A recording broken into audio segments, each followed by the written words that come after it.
Hey guys, welcome back to my YouTube channel. If you're new up in this place, my name is Ntoni, and if you're a returning subscriber, thank you so much for tuning back on the video.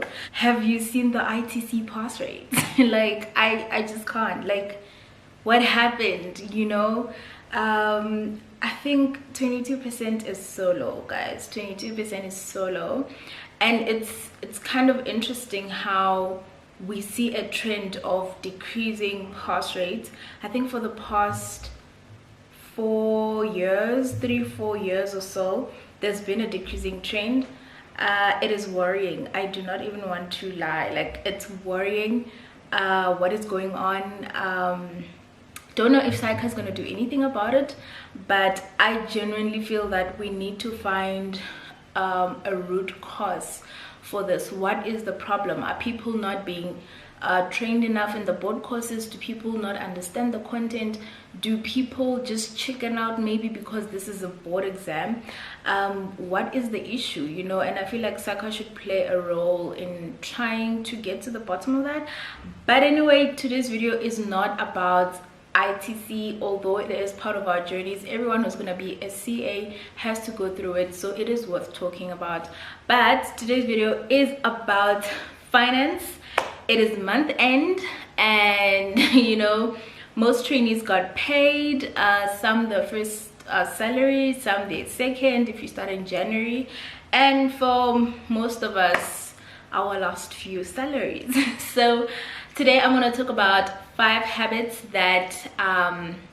financial habits actually that trainees should adopt from day one. I believe that if you start a habit from the first paycheck that you get, then you are more likely to follow through with those steps as you go on and as your earning capacity increases, because we all know that when we qualify, our earning capacity doubles, honey, if not triple, right?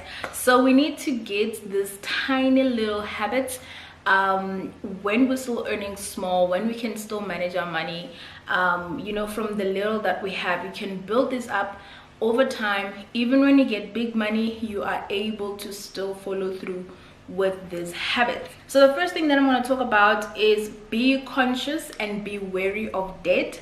And I want to talk about debt in a different manner, so not like your normal loans and credit cards and whatnot, because mainly for us at this point is not really an issue. Obviously people do take loans, but for us, for most of us actually, I don't think that is the route we're going. But I want to talk about on more things like clothing accounts, things like cell phone contracts, things like data contracts. Those things tend to eat into our money, and I won't lie, I have gotten a cell phone contract for my brother when I started working, and I got a data contract for myself because I needed data. So it's those little things, that those little debit orders that eat into your salary at the end of the month. Be wary of that. Clothing contracts, these are the biggest, even because now you're a trainee, you feel like you need an Edgar's account, or you need a Woolies account, or you need a Zara account, if Zara even has an account, or whatever. Like, you need to be very careful of those things because they can literally eat into your salary, and if not managed very well, they can get overwhelming. What I normally do for me and my clothing is that I save up an amount of money if I know that I need to buy clothes, and I go buy cash. I did have a store account, so I am speaking from experience, and the store accounts that we normally have are not, they're genuinely not just, you're not just paying for the clothes that you bought. Sometimes there's an insurance fee in that, there's a credit, what do they call it, a credit protection cover in case you don't pay, so there's a lot of things that go into that. So be wary of those. My advice, maybe if I can even put it that way, or let me say, what I've seen works better is that you save up money if you want to buy clothes, is that you find affordable, still good quality clothes that you can buy. Cell phone contracts, I'd advise save for that phone, girl. Like, most of us have fiber in our houses, so you don't really need the cell phone contract that comes with 1 gig, because what are you gonna do with 1 gig anyway? So save for those things. If you want the latest iPhone, baby girl, save for it instead of paying $999 per month for 36 months. Like, it just doesn't make financial sense to me. The second thing, before I make this video so long, because debt, I could speak on it for so long. The second thing is having an emergency fund or a savings account. So when I started working back in 2019, I started having an emergency fund, or I started saving into an emergency fund. So basically, an emergency fund is a separate account that you save in, basically you saving for rainy days, right? So things that you're not insured of, things that are unexpected is what you're saving for. And guys, an emergency fund is not for you to go and transfer back into your account at the end of the month when, you know, things are getting rough. Okay, that's not what it's there for. It's there to protect you against those unforeseen events, unforeseen circumstances that normally happen to us. And if I really want to be practical about it, for instance, the pandemic came, people lost their jobs. If you had a good emergency fund, you could live for a couple of months. So that's what it's for. If you can get into the habit of saving some amount of money every month into your emergency, then that would be great, because even when you get into the CA salary scale, you are able to still continue with that habit. The third thing is a retirement fund. Now, with a retirement fund, I know you just started working, you don't want to think about retirement, you don't want to think, it's 40-50 years from now. But actually think about it, guys. If you are a trainee and you're working in maybe one of the big four, for example, you are on a contract. It's a 36-month contract. That means you're not a permanent employee. Not being a permanent employee means you do not have retirement benefits from your firm. So your firm is not giving you any benefit in terms of retirement. They're not contributing to your retirement right now.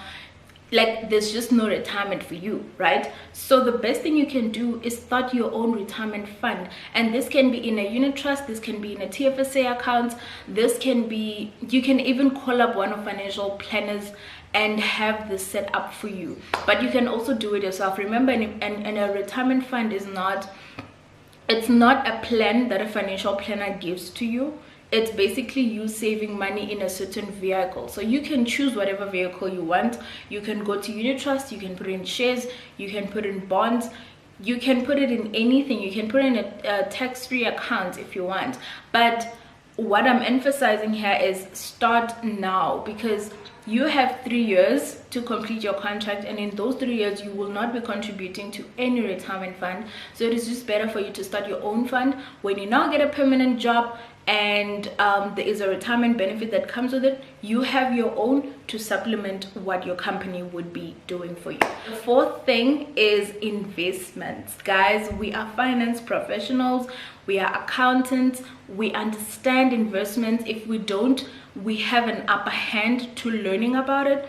So I think it's important for us to get into the habit of investing. This is generally to build wealth. This is generally to build generational wealth that we're talking about, securing the bag that we always talk about. So basically, this is it. In an investment, you can invest in shares, in bonds, in property, in whatever you want, as long as you understand how you're making money from it. Guys, please do not invest in schemes that are dodgy, in schemes where you are the product, in schemes where your money is the product. You know, like, you need to do research, you need to understand what exactly it is that you're investing in. So my stance, for example, I got into property investment very early, and I also recently started my share portfolio. You can use platforms like Easy Equities. I think that is the very popular platform where you can invest in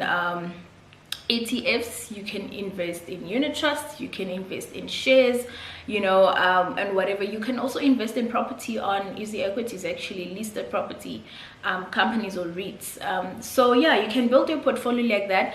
Just make sure that you spread your risk, and you know, like, you have a, what do they call it, a combination of things that you can invest in, and you can spread your risk like that. Fifth thing is the 50-30-20 rule.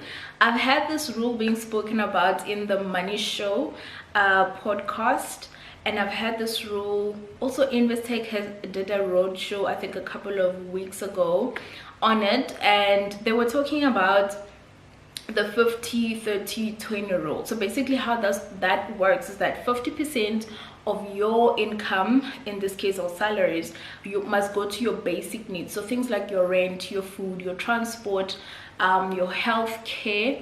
So that's 50% of what your salary should be spent on. 30% should be spent on your wants, right? So things that give you a reason to live, like outings, dinners, fun activities, going out, you know, all of that. And then 20% must go to your wealth building or your financial well-being, things like your investments, your savings, your emergency funds, and all that. So if you are a starter or a beginner in this type of things, you've just earned your first salary at the end of Feb, or this is your second salary, but basically you're still a beginner in these things, you can look into those things. Look into unit trusts, invest in unit trusts. Basically in a unit trust, you buy a unit of the trust, and the trust invests in a lot of different companies. So basically you own a little piece of every company that invests in. Tax-free investments are also good.